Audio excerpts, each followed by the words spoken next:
कहानी की शुरुआत हुई एक आदमी को दिखाने से जिसका नाम निकी होता है। वो होटल में बैठकर खाना खा रहा था कि तभी एक लड़की आकर उसके पास बैठ जाती है। वो निकी को कहती है कि वो सामने वाला बूढ़ा आदमी मुझे परेशान कर रहा है, मैं उससे जान छुड़वाना चाहती हूँ। मैं जब से आई हूँ वो समझ रहा है कि मैं अकेली हूँ, अकेली समझकर तंग कर रहा है। उसने भी निकी से कहा कि तुम थोड़ी देर के लिए मेरी दोस्त होने का नाटक करोगी प्लीज, ताकि उसे ये लगे कि मैं तुम्हारे साथ हूँ और वो मुझे परेशान न करे। उसकी ये बात सुनकर निकी मान तो गया, लेकिन वो लड़की जिसका नाम जेस था उसकी तरफ अजीब तरह से देखने लगता है। जेस पूछती है, क्या तुम कोई सीरियल किलर खूनी हो जो इस तरह मुझे घूर रहे हो? निकी कहता है कि मैं कुछ नहीं कह सकता, ये तो सामने वाले पर है कि वो मुझे किस तरह का सोचता है और मैं वैसा बनता हूँ। अब दोनों देर रात तक ऐसी ही बातें करती रही, इनकी दोस्ती हो जाती है। फिर और वक्त साथ गुजारने के लिए कमरे में चले गए, जहाँ तब एक आदमी कमरे का दरवाजा खोलकर अंदर आ जाता है। वो दोनों को साथ में देखकर चिढ़ गया, निकी पर गन तानकर मारने की धमकी देता है। जेस निकी को बताती है कि ये मेरा हस्बैंड है, बहुत ही पागल इंसान है, अब से पहले भी कई सारे लोगों को मार चुका है और ये देखना तुम्हें भी मार देगा। पर यहाँ निकी डरता नहीं, ना ही खुद को छोड़ने के लिए कहता है, बल्कि उसने तो ये कहा कि प्लीज मुझे मार दो, क्योंकि वैसे भी मुझे कैंसर है, तो मर तो मैंने वैसे भी जाना है, तो यार लो तुम्हें मार लो। अब असल में निकी यहाँ उसे गोली मारने के लिए उकसा रहा था, पर उसके कहने पर भी वो आदमी गोली नहीं चलाता, इसीलिए निकी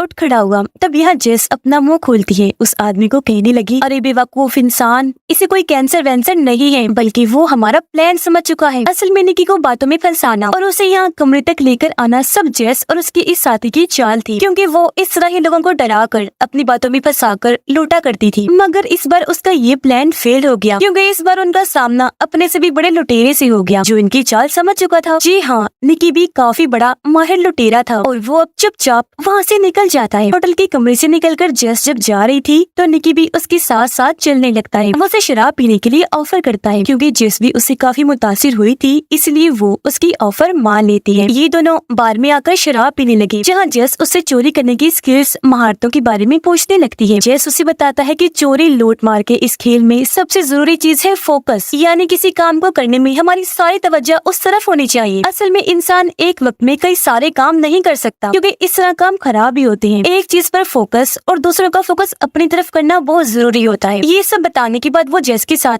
इसका प्रैक्टिकल भी करता है, यानी वो उसकी घड़ी और पर्स चुरा लेता है, जिस बारे में जेस को पता भी नहीं चल पाता। वो बताता है कि देख, मैं तुम्हारी चीजें आसानी से चुरा पाया, क्योंकि तुम्हारा फोकस मेरी तरफ था और मेरा तुम्हारी तरफ, जो देखकर जेस भी काफी चौंक गई, इस महारत से मुतासिर भी होती है। अगले दिन ये फिर से मिली, जेस उससे काफी जिद करती है। तब निकी उसे ये बताने के लिए मान जाता है कि हम लोग टीम में कैसे काम करते हैं, मतलब वो अकेला नहीं था, उसके कई सारे साथी भी निकी के साथ चोरियां अंजाम देते हैं। तो अब जेस भी उसकी टीम का हिस्सा बनकर एक भीड़ वाली जगह पर आती है। सामने की बालकनी में निकी भी खड़ा होकर इन पर नजर रख रहा था। निकी की टीम का एक लड़का जेस को समझाता है कि हम चोरी कैसे अंजाम देंगे, और अब ये लोग फौरन अपने काम पर लग जाते हैं। यहाँ जेस की चोरी की महारतें देखकर निकी और उसके साथी काफी हैरान भी हुए, साथ ही खुश भी हो रही थी। यानी निकी बेवकूफ समझ रहा था, लेकिन वो तो काफी स्मार्ट निकली। आगे निकी जेस को वो जगह दिखाता है जहाँ चोरी का सामान बेचा जाता था। यहाँ पर चोरी किया हुआ बहुत कीमती महंगा सामान पड़ा हुआ था, जिनमें से एक नेकलेस जेस को काफी पसंद आ गया। वो उसे उठाकर पहनकर देखने लगती है। निकी उसे ये वापस रखने का कहता है, समझाने लगा, ये देखो, अभी हम इतने अमीर नहीं हुए कि आराम से अपनी ऐश वाली जिंदगी गुजारें। हमारे पास अभी सिर्फ इतना ही पैसा है कि हम अपना गुजारा कर सके। इस तरह की कीमती चीजें खरीदने का भी हम सोच भी नहीं सकते, यानी अभी हमें और भी बड़ी बड़ी चोरियों की जरूरत है। अब निकी उसे एक कमरे की चाबी देते हुए कहता है कि अभी हमें काफी टाइम के लिए साथ काम करना है, तो मैंने तुम्हारे लिए होटल का एक कमरा लिया है। अब जेस उसे भी साथ आने की जिद करती है ताकि ये और वक्त साथ गुजार सके, लेकिन उसने मना कर दिया कि नहीं, मैं अभी मसरूफ हूँ। तो अब गाड़ी लेकर जेस अकेले ही होटल में आ जाती है। वो जब कमरे में थी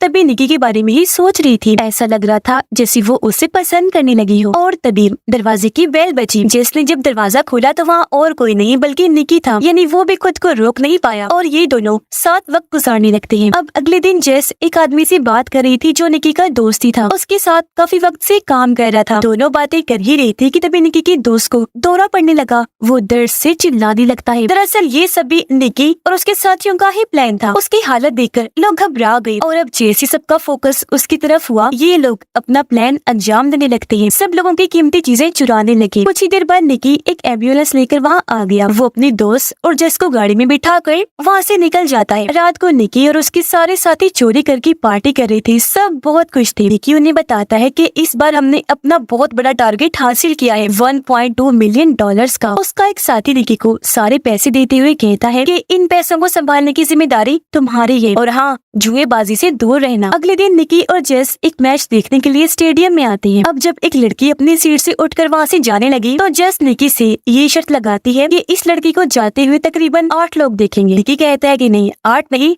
3 लोग देखेंगे। अब तभी पीछे बैठा एक अमीर आदमी उनसे कहता है कि मेरे हिसाब से उसे 5 लोग देखेंगे, लेकिन उसे 7 लोगों ने देखा। और क्योंकि जेस का अंदाजा काफी ठीक था तो ये शर्त वो जीत जाती है। और अब निकी उस अमीर आदमी के कहने पर ग्राउंड में खेल रहे प्लेयर्स पर शर्त लगाने लगता है, पर 2 बार निकी उस आदमी से शर्त हार जाता है। इसलिए अब निकी उससे 10,000 की शर्त लगाता है। वो अमीर आदमी को कहता है कि अब जो भी प्लेयर बॉल को पकड़ने की कोशिश करेगा उससे कैच छूट जाएगा, जबकि अमीर आदमी कहता है कि नहीं, वो कैच पकड़ लेगा। और अब कुछ ही देर के बाद एक प्लेयर दूसरे की तरफ बॉल फेंकता है तो उसने कैच पकड़ लिया था, यानी कि निकी ये शर्त भी हार गया था। अब तक निकी उस अमीर आदमी से $5,000 से भी ज्यादा पैसे हार गया था। ये देखकर जिसको परेशानी होने लगी वो निकी को कहती है कि चलो अब हमें यहाँ से चलना चाहिए। पर निकी, जिसे बहुत गुस्सा आ गया था, वो और बड़ी शर्त लगाना चाहता था और इस बार वो अपने $1.2 मिलियन की बड़ी शर्त लगाने के लिए तैयार हो गया था। वो अमीर आदमी को कहता है कि चलो $1.2 मिलियन की शर्त लगाओ, हम ये शर्त कार्ड्स पर लगाएंगे। जिसके बाद ये दोनों कसीनो में आ गए और अब निकी सारे पैसे टेबल पर रख देता है। इस सबसे जेस काफी परेशान थी। वो अभी भी निकी को यहाँ से चलने का कह रही थी, लेकिन वो उसकी एक ना सुनकर अमीर आदमी को शर्त के लिए चैलेंज कर देता है। क्योंकि उस आदमी के पास भी बहुत सारा पैसा था, इसलिए वो भी उसके चैलेंज को कबूल कर लेता है। मगर अब बदकिस्मती से निकी टेबल पर रखे $1.2 मिलियन भी हार जाता है। अब इन पैसों में निकी के साथियों का भी हिस्सा था, पर क्योंकि सारे पैसे तो जा चुके थे इसलिए जेस की परेशानी बढ़ने लगती है और अब तो निकी भी चुपचाप यहाँ से जाने लगा। तब अमीर आदमी उसे तंज करवा कर कहता है कि भाई, अगर किसी बड़े प्लेयर के साथ खेलोगे तो ऐसा ही होगा। जो सुनकर निकी को गुस्सा आ गया, साथ ही उसे कुछ याद भी आ गया था, इसीलिए वो फिर से अमीर आदमी की तरफ बढ़ने लगा। कहता है कि अब मैं डबल पैसों की शर्त खेलना चाहता हूँ, यानी $2.2 मिलियन की। हैरान कुन बात ये थी कि अभी उसके पास 1 रुपया भी नहीं था, मगर वो फिर भी शर्त लगाने की जिद कर रहा था। निकी अमीर आदमी को कहता है कि तुम ग्राउंड में खेल रहे किसी भी प्लेयर का नंबर नोट करो और मैं ये अंदाजा लगाकर तुम्हें बताऊंगा कि तुमने किस प्लेयर को अपने दिमाग में सोचा है। पर इसके लिए अमीर आदमी ने मना कर दिया। वो कहता है कि मुझे तुम पर यकीन नहीं। निकी कहने लगा कि चलो मैं नहीं, मेरी दोस्त जेस उस प्लेयर के बारे में बता देगी। अब निकी का इतना पागलपन देखकर अमीर आदमी भी मान जाता है, जबकि जेस अभी भी उसे समझाने की कोशिश करने लगती है। स्टेडियम में जाकर अमीर आदमी ने एक प्लेयर का नंबर नोट कर लिया था। तब आकर वो जेस को कहता है कि जाओ और बताओ कि मैंने किस प्लेयर को अपने दिमाग में सोचा। तब निकी जेस को समझाता है कि अभी बाहर जाओ और बस प्लेयर के बारे में सोचकर मुझे बता देना। जेस ने ऐसे ही किया। वो दूरबीन के जरिए काफी देर तक प्लेयर्स को देखती रही, पर उसे कुछ भी समझ नहीं आती। इस दौरान अमीर आदमी निकी को कहता है कि अगर तुम चाहो तो अभी भी ये बेट वापस ले सकते हो, पर वो मना कर देता है क्योंकि ये रिस्क वो लेना चाहता था। और अब कुछ ही देर बाद जेस प्लेयर की तरफ देखकर काफी हैरान रह जाती है, क्योंकि वहाँ पर निकी का दोस्त भी खेल रहा था जिसने 55 नंबर की टी शर्ट पहनी हुई थी। और अब जेस बिना हिचकिचाई कह देती है कि 55 नंबर वाला ही वो प्लेयर है जो अमीर आदमी ने सोचा है। ये सुनकर अमीर आदमी पागलों की तरह हंसने लगा। कहता है, वेल डन, वाह भाई वाह, तुमने सही अंदाजा लगाया, तुम ये शर्त जीत गई हो। हाँ, 55 नंबर वाला ही वो प्लेयर था। जो सुनकर जेस को भी काफी हैरत हुई, क्योंकि उसे यकीन नहीं आ रहा था कि निकी $2.2 मिलियन जीत गया है। और अब ये दोनों सारे पैसे लेकर यहाँ से निकल जाती है। गाड़ी में आकर जेस निकी पर काफी गुस्सा करने लगी। उसे मारने लगती है कि तुमने अभी तक मुझे अपने प्लान के बारे में नहीं बताया कि आखिर कैसे इतनी बड़ी रकम तुम जीत गई, जबकि कुछ देर पहले तो यही लग रहा था जिसे तुम्हारे गुस्से की वजह से तुम सारे पैसे हार गए हो। अब बताओ सच क्या है, तुम कैसे शर्त जीत गए। तब निकी उसे बताता है कि अमीर आदमी के पास बहुत पैसा है, साथ ही वो बहुत बड़ा जुआरी भी है, कोई ऐसा जुआ नहीं जो उसने ना खेला हो। जेस पूछती है, अच्छा तुम्हें कैसे पता चला कि मैं 55 नंबर ही चुनूंगी, तुमने इतना बड़ा रिस्क कैसे लिया। तब निकी बताता है कि काफी वक्त पहले से ही मैं ये बात तुम्हारे जहन में डाल रहा था, साथ साथ अमीर आदमी के दिमाग में। और अब यहाँ से कहानी कुछ वक्त पहले आ जाती है। हमने देखा कि निकी के आदमी काफी वक्त पहले से ही अमीर आदमी पर नजर रख रहे थे। उन्होंने अलग अलग तरह कोशिश करके 55 नंबर उसके जहन में बिठा दिया था। वो जहाँ जहाँ भी जाता 55 नंबर या इस नंबर की शेप उसे हर जगह दिखाई दिया करती थी। यहाँ के बैनर्स पर लोगों ने 55 नंबर पकड़ा हुआ था। ये भी उनकी चाल थी अमीर आदमी को दिखाने के लिए। और आज जब वो मैच देखने आ रहा था तो उसकी नजर निकी के दोस्त पर पड़ गई, इसलिए उसने जहन में 55 नंबर बिठा लिया क्योंकि उसका नंबर भी 55 ही था। यही वजह है कि शर्त के दौरान भी उसने यही नंबर चुना। और अभी सारी बातें सुनकर जेस काफी खुश हो जाती है। वो फिर से मुतासिर हुई। निकी उसे कहता है कि तुमने भी काफी अच्छा काम किया, जो कहकर वो जेस को उसके हिस्से के पैसे देकर यहाँ से चला जाता है। हालांकि जेस उसे रोकने की बहुत कोशिश करती है, लेकिन वो बिना कोई बात सुने वहाँ से चला गया। इस बात को लेकर जेस रोने लगती है क्योंकि वो निकी को पसंद करने लगी थी, मगर उसका इस तरह अचानक चले जाना जेस को बहुत बुरा लगता है। और अब यहाँ से कहानी 3 साल के बाद की दिखाई जाती है, जहाँ निकी फिर से एक अमीर आदमी को लूटने का प्लान बनाना था। इस अमीर आदमी का नाम गैरी होता है। उसे खेलों वाली गाड़ियाँ रखने का बहुत शौक था, पर गाड़ियों को ठीक करने के लिए उसे एक अच्छे मैकेनिक की जरूरत थी। इसलिए अब निकी खुद को एक अच्छा मैकेनिक बताकर गैरी से मिलने जाता है। जब निकी वहाँ से चला गया तो गैरी का गार्ड कहता है कि इससे जरा संभल कर रहना, क्योंकि इस आदमी पर मुझे बिल्कुल भी भरोसा नहीं है। फिर अब शाम को निकी एक पार्टी में आया जहाँ उसे गैरी ने ही बुलाया था। पार्टी में जेस भी थी जो गैरी के पास आ जाती है। अब उन दोनों को इतनी पास देखकर निकी समझ जाता है कि ये दोनों ताल्लुक बना चुके हैं। उसे बुरा लगा, इसलिए वो पार्टी से बाहर चला जाता है। वो एक जगह खड़ा ही था कि तभी यहाँ जेस आई। उसे कहती है कि मेरा उसके साथ ताल्लुक बन चुका है, लेकिन वो मेरे माजी के बारे में कुछ नहीं जानता, इसलिए तुम भी प्लीज गलती से भी उसके सामने जिक्र मत कर देना। और अब निकी पार्टी में आकर बहुत सारी शराब पी जाता है क्योंकि उसे ये बात बर्दाश्त नहीं हो रही थी कि जेस मेरे सामने किसी और के इतने करीब है। अब निकी को गुस्सा तो पहले ही बहुत था, ऊपर से उसे शराब का भी खूब नशा चढ़ गया था, इसलिए वो गैरी के मुंह पर जोरदार मुक्का मार देता है। ये देखकर गैरी का गार्ड उसे पकड़ के पार्टी से बाहर निकाल देता है। गैरी उसे जॉब से नहीं निकालता क्योंकि उसे पता था कि उसने ऐसा नशे में किया। वो निकी को माफ कर देता है। अगले दिन गैरी का मैनेजर जब निकी को काम समझा रहा था तो पुल के पास जेस आई, जहाँ गैरी भी लेटा हुआ था। और अब एक बार फिर से उन्हें इतना करीब देखकर निकी जलने लगा। उसका फोकस दोनों की तरफ ही हो जाता है। मैनेजर से मिलने के बाद वो जेस के पास आया। उसे कहता है कि तुम्हें इस तरह के कपड़े पहनकर यहाँ नहीं आना चाहिए था, क्योंकि यहाँ कुछ लोग तुम्हें अजीब तरह से देख रहे हैं, जो बात मुझे बिल्कुल पसंद नहीं आ रही। पर जेस उसकी बातों को नजरअंदाज करके वहाँ से चली जाती है। अगले दिन निकी और जेस एक अलग जगह पर मिले। यहाँ जेस 3 साल पहले होने वाले उस वाकये के बारे में पूछती है, क्योंकि वो ये जानना चाह रही थी कि उस दिन वो जेस को अचानक छोड़कर क्यों चला गया। तब निकी उसे समझाने की या कहें कि अपनी बातों में फंसाने की फिर से कोशिश करता है, लेकिन वो उसकी बात नहीं सुनती क्योंकि बहुत नाराज थी। इसलिए अब निकी अपने दोस्त के जरिए ही जेस को मनाने की कोशिश करता है, क्योंकि वो जेस का भी काफी अच्छा दोस्त बन गया था। निकी अपने दोस्त के जरिए जेस के पास वही नेकलेस गिफ्ट भेजता है जो उसने चोरी के सामान वाली जगह पर देखा था। इसलिए अब वो अपने इस दोस्त के कहने पर निकी से मिलने के लिए राजी हो जाती है। फिर जब दोनों मिले तो निकी की बातों से जेस समझ जाती है कि वो फिर से मेरे साथ ताल्लुक बनाना चाहता है, पर जेस ने मना कर दिया। वो कहती है कि अब की बार में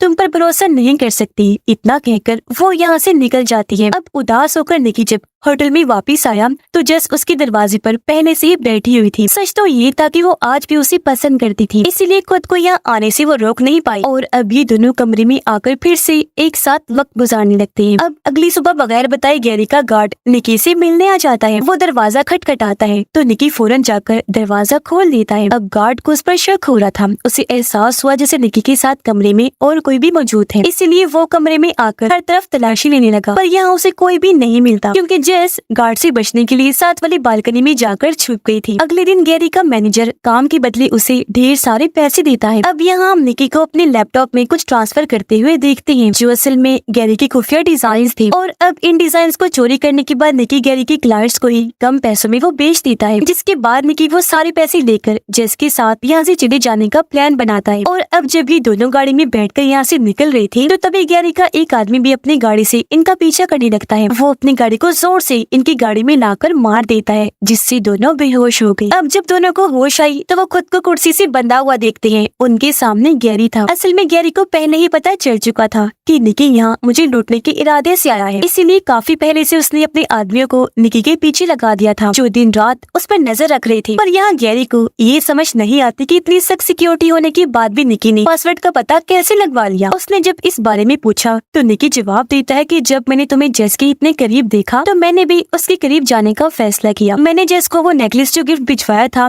उसमें एक खुफिया चिप लगा दी थी और जब जेस तुम्हारे कमरे में आई तो चिप के लैपटॉप के पास आने पर मुझे तुम्हारे लैपटॉप की एक्सेस मिल गई, यानी अब मैं तुम्हारे लैपटॉप के साथ कुछ भी कर सकता था और इसी तरीके से मुझे तुम्हारे पासवर्ड का पता चला। लेकिन हाँ, जेस को इस बारे में कोई आइडिया नहीं था, बल्कि मैंने एक बार फिर प्यार का नाटक करके उसे भी बेवकूफ बनाया। ये सुनकर गैरी और उसका गार्ड जोर जोर से हंसने लगती है और अब तभी गैरी जेस के मुंह से टेप हटाता है तो वो भी अपना मुंह खोलती है कि मेरे और गैरी के बीच कभी कोई ताल्लुक था ही नहीं, यानी वो भी उसे लूटने के इरादे से ही आई थी, जिस बारे में गैरी को पता लग गया था। असल में जब जेस गैरी की पार्टी में आई तो उसने वहाँ निकी को देख लिया था, इसलिए वो जानबूझकर गैरी के पास जाने लगी ताकि उसे यही लगे कि वो दोनों ताल्लुक में हैं, जबकि असल में तो ऐसा कुछ भी नहीं था। अब यहाँ जेस निकी से ये कहकर झगड़ा करने लगती है कि तुम एक झूठे धोखेबाज इंसान हो, तुम कभी भी सच नहीं बोलते, तुम्हारी हरकतों की वजह से देखो अब हम मरने वाले हैं। पर उसकी एक ना सुनकर निकी गैरी को एक और कहानी सुनाने लगता है, जिस पर गैरी का गार्ड निकी को गोली मार देता है, ये कहकर कि अब हम इसका एक और झूठ नहीं सुन सकते। जिसके बाद वो गार्ड जेस पर भी गोली चलाने के लिए आगे बढ़ता है। तब गैरी उसे ये कहकर रोक देता है कि मैं यहाँ पुलिस का कोई तमाशा बनाना नहीं चाहता, रुक जाओ जरा, और हाँ, अब से इस मामले को तुम ही संभालोगे। जो कहकर वो यहाँ से चला गया। निकी जख्मी था